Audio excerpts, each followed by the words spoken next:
Most of all to submit Marlos because she'd never been submitted before, and it was just a beautiful setup. Can you kind of talk us through that submission? And yeah, it was right there. You know, I saw that as my opportunity, and a lot of people praise her for her submissions, and I want to really go out there, and I saw that as a challenge. I want to beat her at her own game, and you know, I'm the first person to submit her, and that was really good.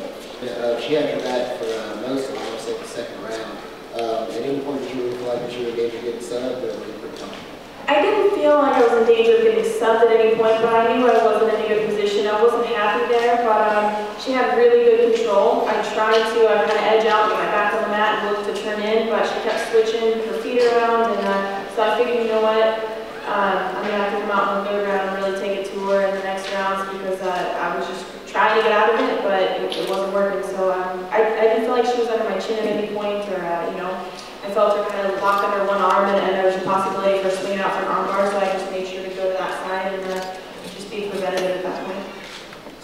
What's the biggest thing you took away from training with Team Alpha Male? Do you plan on switching over there permanently, or making a return training there again? So what was the end of that question? Do you plan on going back and forth, staying over there permanently?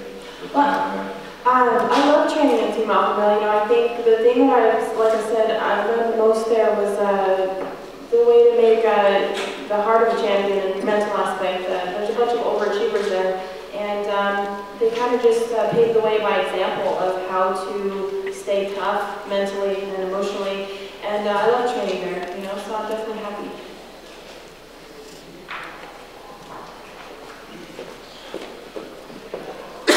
Miesha, of course, you know, there was a big deal, you know, recently in the past about the women's fights, you know, before we were at 3 minutes and you moved up to the 5 minutes, and then, of course, going into the championship rounds. How did you feel going into round 4, you know, knowing that you were going to have to fight all 5? You definitely upped your training, so how are you feeling into that, you know, throughout the fight? Did you win? Did your cardio feel good?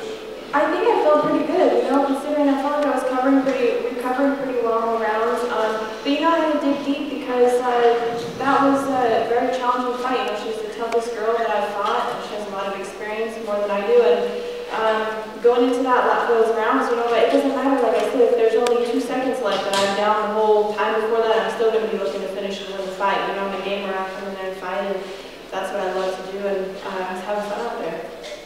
You seem very emotional after the win. Can you describe how you were feeling when the fight was over at Miesha Tate? Yeah, actually no.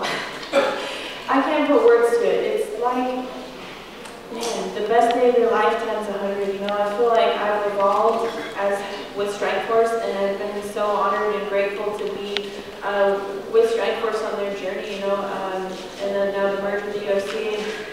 And it's been a lot of hard work, but you know, they believed in me and they gave me these opportunities, and I've been making the most of them, and I'm going to continue to do that. And you know, this was my night to shine, and I'm just so thankful to be here tonight.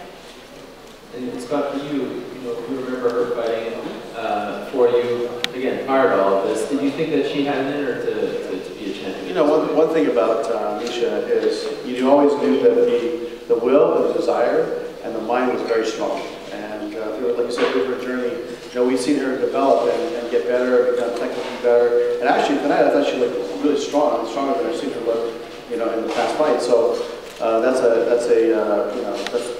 her will and her desire that's, you know, affecting the outcome of these fights. And you know, I think the sky's the limit now. And I think that you know, for her, it's just a matter of what she wants to do at this point.